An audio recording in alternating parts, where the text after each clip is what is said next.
And now I'm pleased to turn things over to our Reverend Ann Barker and her sermon, Hungry? Come and be fed.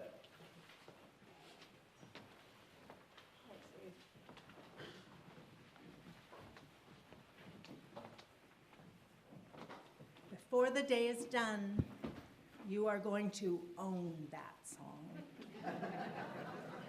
When we sing it at the end, I'd encourage you, when you're comfortable, to try it without the book. Heads up. We will own that song. Thanksgiving is a time of pause, a scheduled pause on our collective calendars. It's a time to gather with family and friends, to deepen community connections, and to celebrate the gifts we enjoy in our lives, to take stock and appreciate our abundance.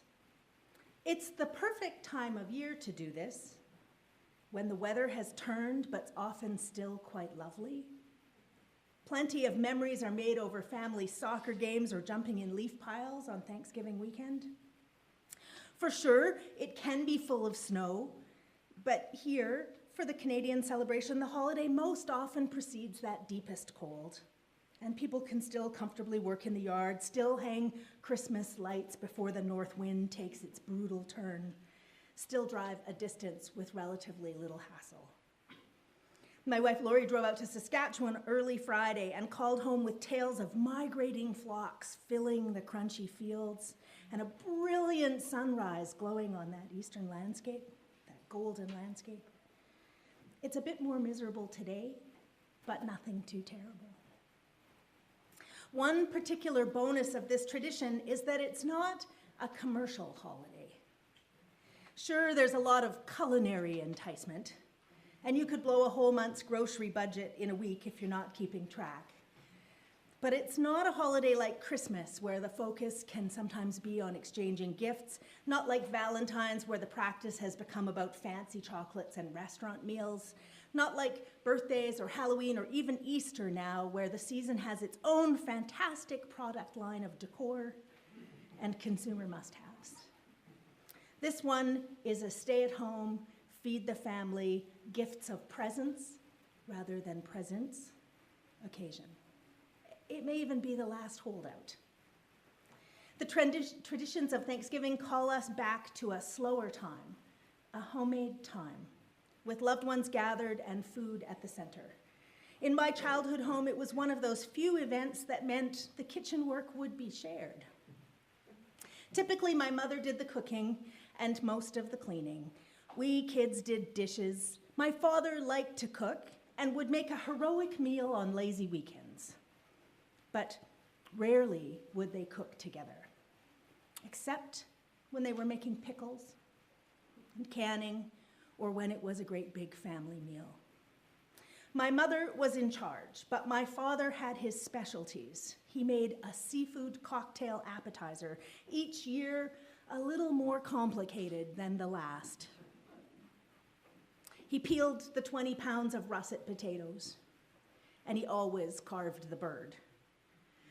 My grandmother brought a steamed carrot pudding at Christmas, but at Thanksgiving, it was fudge. My mom made everybody's favorite desserts, whoever was coming.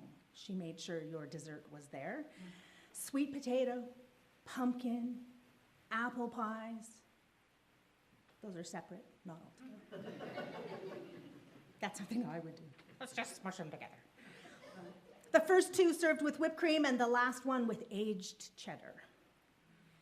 Do you remember those handheld whipping cream whippers? Do you still have one? Has anybody still got one? Right? I remember those. They spit sticky globs of dairy all over you. It was beautiful. Mixers make that all so easy now. There would often be a trifle. There was always Jell-O. And that ridiculous ambrosia salad with the little marshmallows and the mandarin orange segments, it was on the table like a condiment, but how was that not dessert? My father's birthday was on the 13th, which was frequently Thanksgiving weekend, and if that was the case, there would also be a cake. But even, well, I come by this honestly, trust me. But even when it was his birthday, after the big meal, my father and my grandfather would do the dishes. With my grandfather's giant hands, carefully wiping the tiny little seafood cocktail dishes out. Somehow managing to dry those delicate wine glasses, stacking all the heirloom family china and hauling it back and putting it away in the dining room buffet with rarely an incident. Remarkable because in our house, that only happened a couple of times a year. There was no other event, no present opening, no trick-or-treating, no egg hunt, no fancy stuff, just dinner. Thanksgiving. The occasion centered around gratitude is meant to be a time of appreciation of what is good and meaningful in our lives. More than awareness, appreciation. Now, my family never said grace, never crafted any mealtime rituals of gratitude or blessing. If you had asked them to go around the table and say something that they're thankful for, they might have choked on their turkey and cranberry sauce. It's not to say they weren't grateful people, they were, but they weren't given to ritual or expressions of meaning. Appreciating what is good and meaningful in our lives, whether we do it privately, like in a journal or in our heart, or publicly in a conversation or a song, or some sort of shared exercise, it can have deep impacts on who we are. The research into gratitude indicates that gratitude is associated with an enhanced sense of personal well-being. Psychotherapist Dan Morin writes, there are 7 scientifically proven benefits of gratitude, and that developing an attitude of gratitude is one of the simplest ways to improve your satisfaction with life.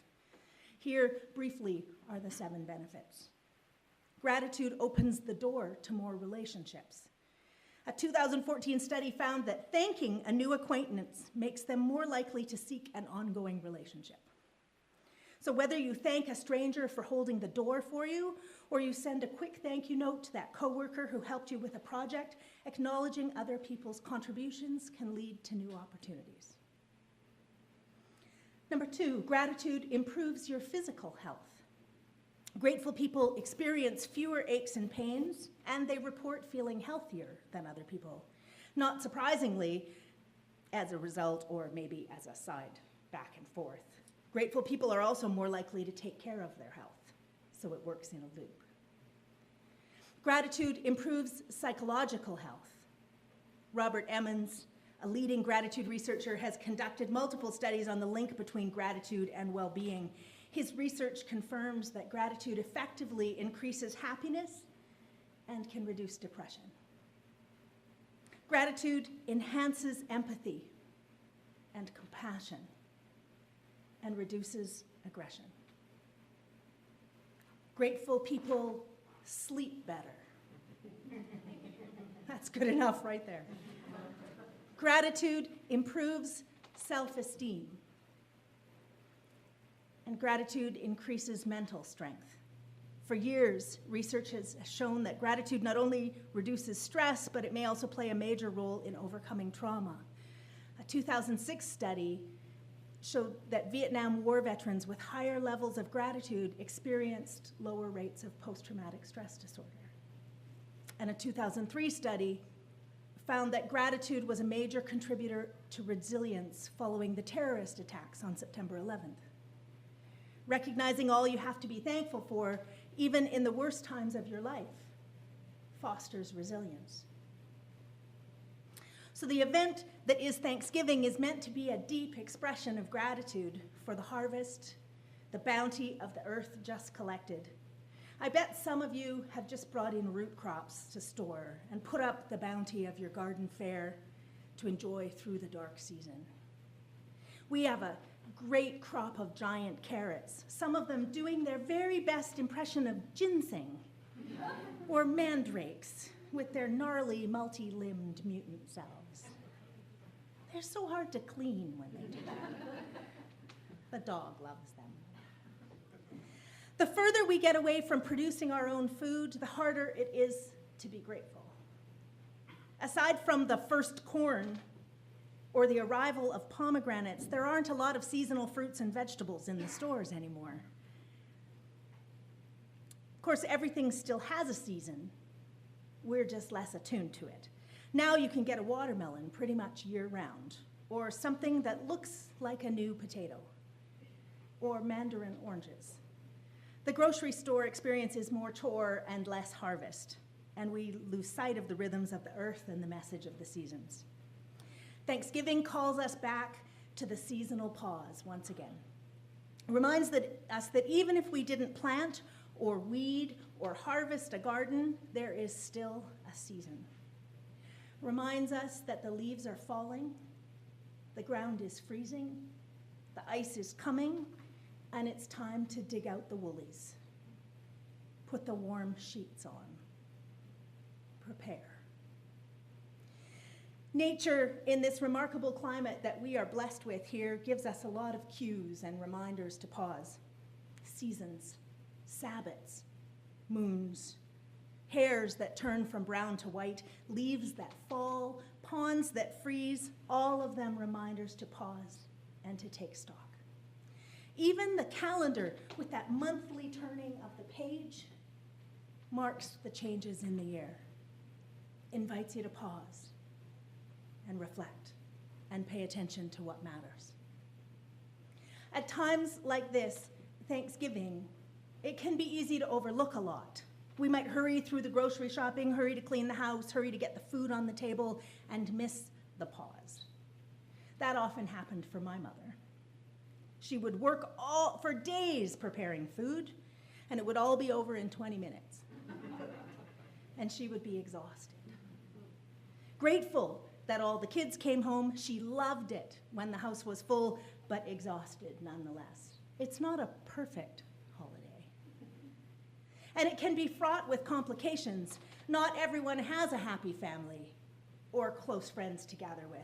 We can't always tell by looking if everyone is okay.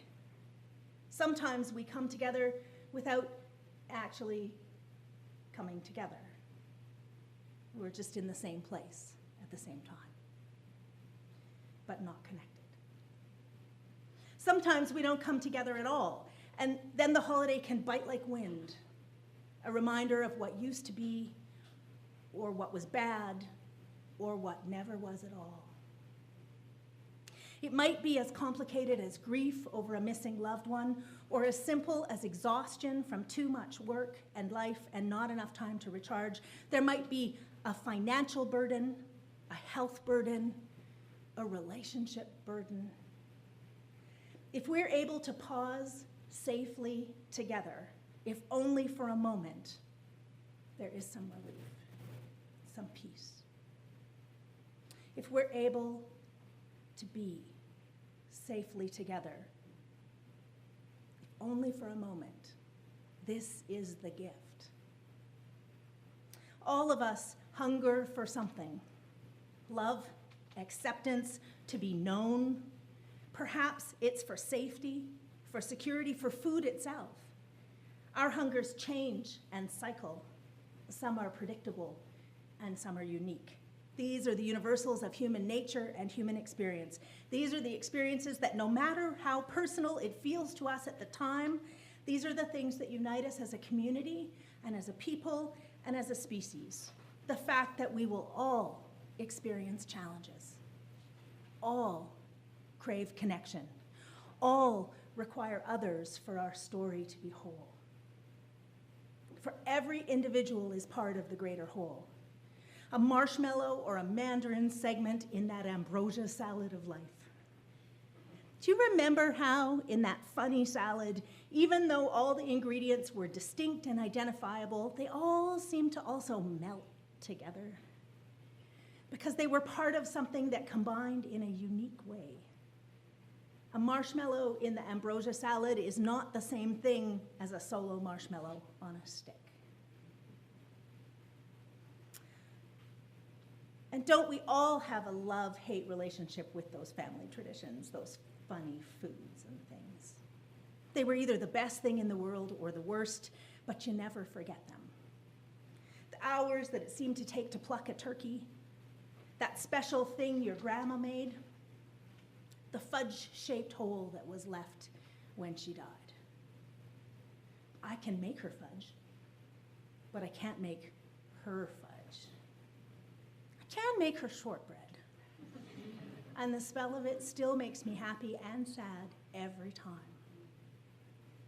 Our circumstances change throughout life. What worked in childhood may be our way forever, or we may become vegan and start a new tradition. What didn't work then, like the fighting every year before the relatives came, well, you can leave that in the past. Don't have to carry it forward as your tradition. There's always a little giggle of recognition out there.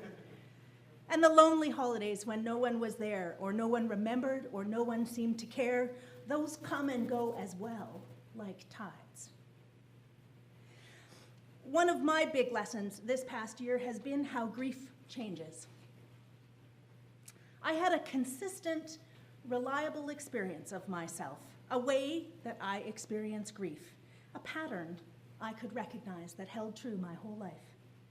It wasn't right or wrong, or better or worse than any other person's experience. It was just mine, and it had been the same for 30-odd years. And this past year, it changed. My pattern broke, and I found myself in uncharted waters, unanchored. I was hungry for familiarity, for the old way, to be the way I understood myself to be. This new deal, it was not my way, and I didn't know what to do with it. So I'm going to take you to the short conclusion, although I could go on for hours. But you can benefit from the perfection of hindsight on this occasion, and you can be thankful for that. The short answer is, our patterns don't always hold. What we count on can change. There's no guarantees. I appreciate that this is not immediately a comforting message. It wasn't a comforting experience. But let me tell you what got me through it. You did. And Lori, and my therapist, and the elements. Water first, then fire, then air, then earth, and ultimately letting go. Surrender. I have an image on my phone and on my computer. You may have seen it on my Facebook. It says, "The trees are about to show us how lovely it is to let things go." It is the perfect description of my last year, letting go. Our circumstances change. We experience loss. We might become disappointed or disillusioned. Our children leave to beautiful lives of their own, but not necessarily with us. We age, we get ill or angry or depressed. Things aren't the way we expect them to be. Work isn't what we thought it would be. All kinds of things can happen in a life. But there are things that we can count on. Cycles that repeat. Markers to help us find our way back home. Signposts to hitch our wagon to when we're afraid we might just float away. Thanksgiving is a marker. It happens every year, whether we choose it or not. It's there. A reminder of abundance, of harvest, a reminder to prepare for winter. The cold is coming, and now is the time. A reminder to celebrate, to gather with people you love. Choose it. Drink it in. We're all hungry for food. We will feed you lunch today. Can you smell it? It's so hard to keep talking when I smell all that good stuff.